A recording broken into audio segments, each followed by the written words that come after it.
Enggak, Assalamualaikum warahmatullahi wabarakatuh.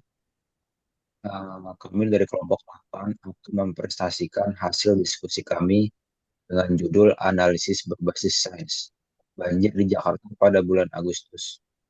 Perkenalkan, nama saya Rafa. perkenalkan nama saya Brian Prayogo Rohmat dengan NIM 1924042.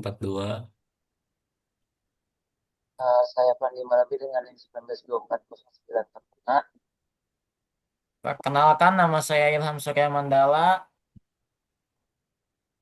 Perkenalkan, nama saya Amda Zulfa. Presentasi kami akan membahas penyebab dan solusi dari fenomena banjir yang terjadi di Jakarta pada bulan Agustus berdasarkan pendekatan sains. Wilayah dan faktor administrasi apa saja yang paling sering mengalami kejadian banjir selama Agustus 2020 di Jakarta? Masalah kronis, banjir sering melanda DKI Jakarta. Hal ini berdampak luas pada masyarakat. Dampak seriusnya gangguan ekonomi, kesehatan, dan infrastruktur, kerugian mencapai triliunan rupiah. Solusi data diperlukan, analisis berbasis data untuk memahami agar masalah dan menemukan solusi efektif. Next slide.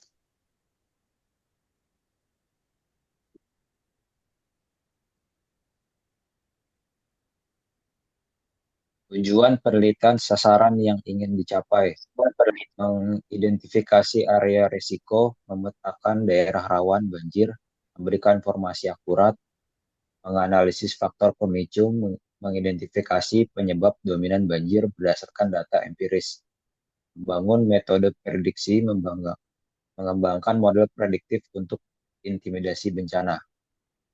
Next slide.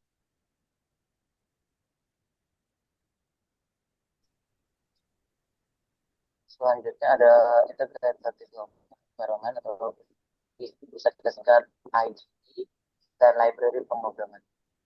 Integrated Development Environment atau IDE. Data ini menguraikan landasan teknis dan sumber daya yang digunakan untuk melaksanakan proyek. Analisis berbasis sains terkait data banjir di Provinsi DKI Jakarta.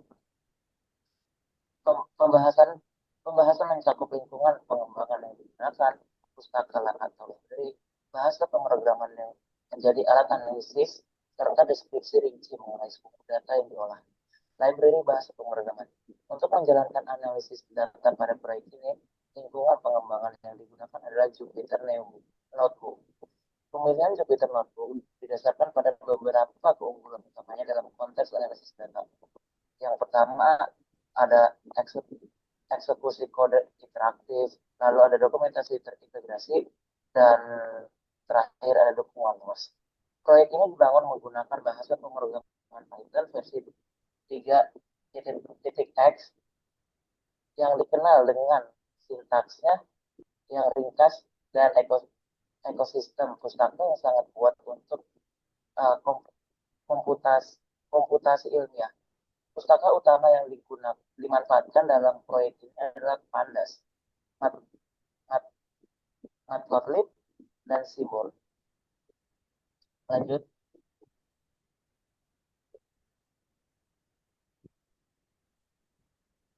Sumber data.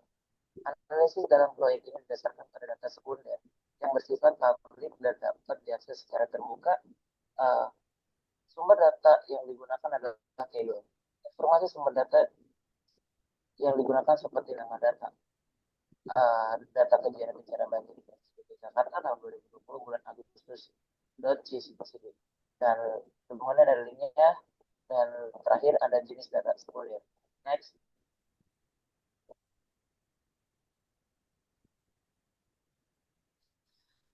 Tipe dan informasi data. Menjelaskan tipe dan informasi data. Tipe data ini adalah data ini berformat CSV atau comma separated values yang merupakan tipe data terstruktur dalam bentuk tabel serta baris dalam tabel mewakili satu catatan kejadian banjir, dan setiap kolom mewakili atribut atau informasi spesifik terkait kejadian tersebut. Menampilkan sampel data. Si data. Head, buka kurung dan tutup kurung. Nah, data.teo buka kurung tutup kurung digunakan untuk melihat beberapa baris pertama yang terakhir dari data. Ini membantu untuk mendapat gambaran visual tentang isi dan format data di slide. Dan contohnya kita pakai data.get buka kurung buka kurung. Nah, ini hasilnya bisa lihat. Dan next,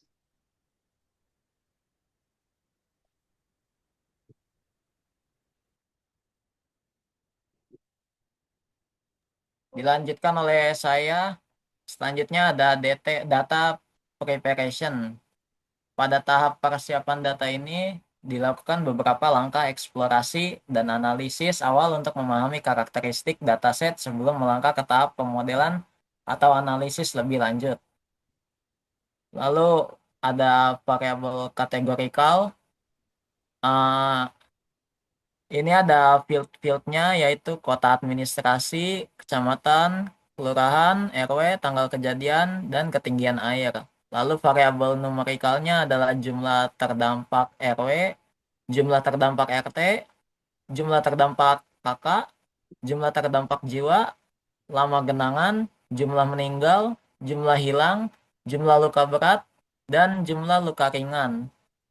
Memuat dan memeriksa informasi dasar dataset.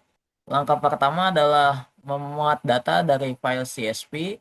Setelah itu, fungsi data.info digunakan untuk mendapatkan ringkasan singkat mengenai dataset. Di situ sudah ada gambarnya ya. Oke, next.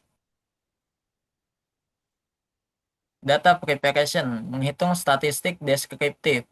Menggunakan data.describe dalam kurung include sama dengan kutip all untuk menghitung statistik dasar untuk semua kolom. Untuk kolom numerik ini menghasilkan nilai seperti rata-rata, mean, standar deviasi atau disingkat STD, nilai minimum, maksimum, dan kuartil.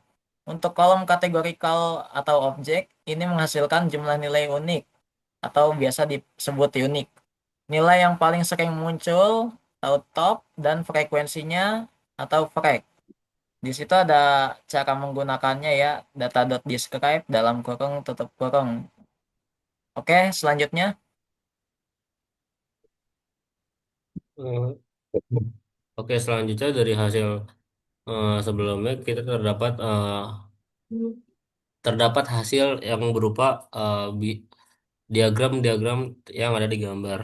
Pada gambar pertama menunjukkan bahwa angka kota administrasi itu di Jakarta Selatan sebesar 5, Jakarta Barat 3, Jakarta Utara 2, dan Jakarta Pusat juga 2. Yang terdampak di kecamatan pada gambar di samping di atas nomor 2 terdapat di Cilincing itu dengan ketinggian 2 meter, Tebet 2 meter, Kalideres 1 meter, Cengkareng 1 meter, Palmerah 1 meter, Pesanggerahan, Mampang Perapatan, Pasar Minggu, Senen, dan Tanah Abang ketinggiannya 1 meter. Setelah itu pada di tengah kiri terdapat korban di kecamatan juga tuh terdapat ketinggiannya di Cilincing, Marunda, Tegal Alur, Kapuk, Kota Bambu Utara, Kota Kebun Baru, Bukit Duri, Bintaro, Bangka, Cilandak Timur, Persebahan, dan Petamburan itu terdampaknya itu setinggi 1 meter. Nah, di RT di RT ini terdapat pada RW 7, RW 3, RW 9, RW 12, RW 6 sampai 7, RW 5 sampai RW 6, RW 14, RW 1, dan RW 3 sampai 4 itu ketinggiannya di 2 meter. Setelah itu, di kiri bawah ada namanya kota administrasi terkena terdampak di Jakarta Selatan sebesar, sorry, di paling bawah itu terdapat ketinggian air 10 sampai 30 cm itu berada di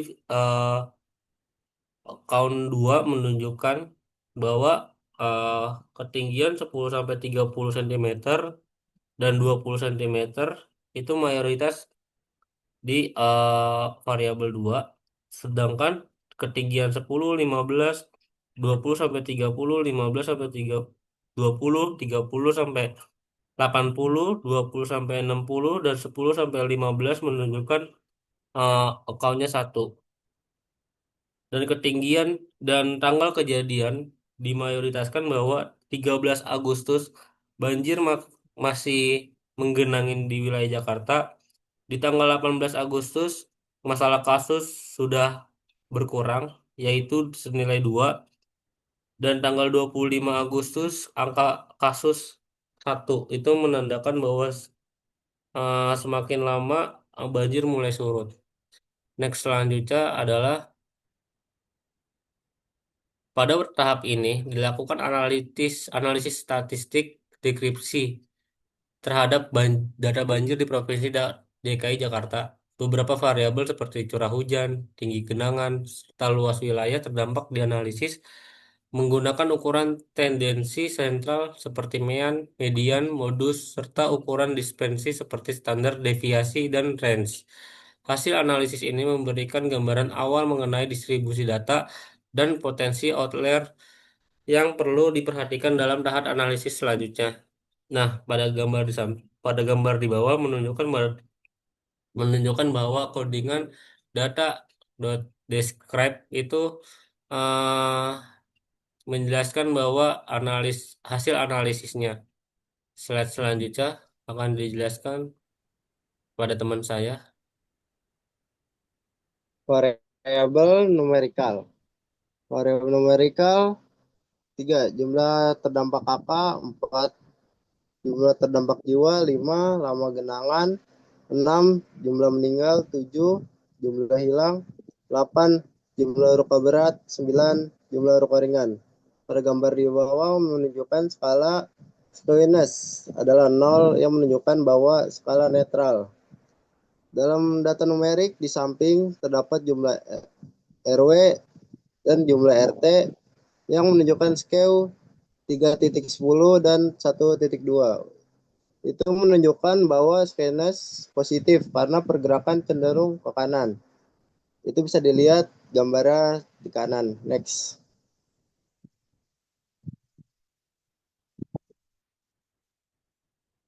Kesimpulan. Berdasarkan hasil analisis terkait banjir di Provinsi DKI Jakarta, dapat disimpulkan bahwa pendekatan berbasis data science mampu memberikan gambaran yang lebih akurat dan informatif terhadap pola-pola banjir yang terjadi. Dengan memanfaatkan algoritma dan teknik visualisasi data, kita dapat mengidentifikasi area rawan banjir, tren kenaikan intensitas banjir dari tahun ke tahun, serta faktor-faktor yang mempengaruhi banjirnya seperti curah hujan dan kepadatan penduduk. Analisis ini menunjukkan bahwa historis yang diolah secara ilmiah dapat menjadi dasar pengambilan keputusan yang lebih tepat dalam upaya mitigasi bencana. Oleh karena itu, penerapan data science di bidang kebencanaan ini sangat relevan dan dibutuhkan, khususnya untuk di wilayah risiko tinggi seperti DKI Jakarta. Next.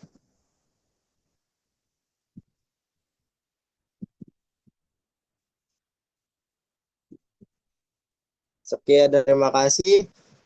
Itulah hasil diskusi kami dari kelompok 8. Kurang lebihnya mohon maaf. Assalamualaikum warahmatullahi wabarakatuh.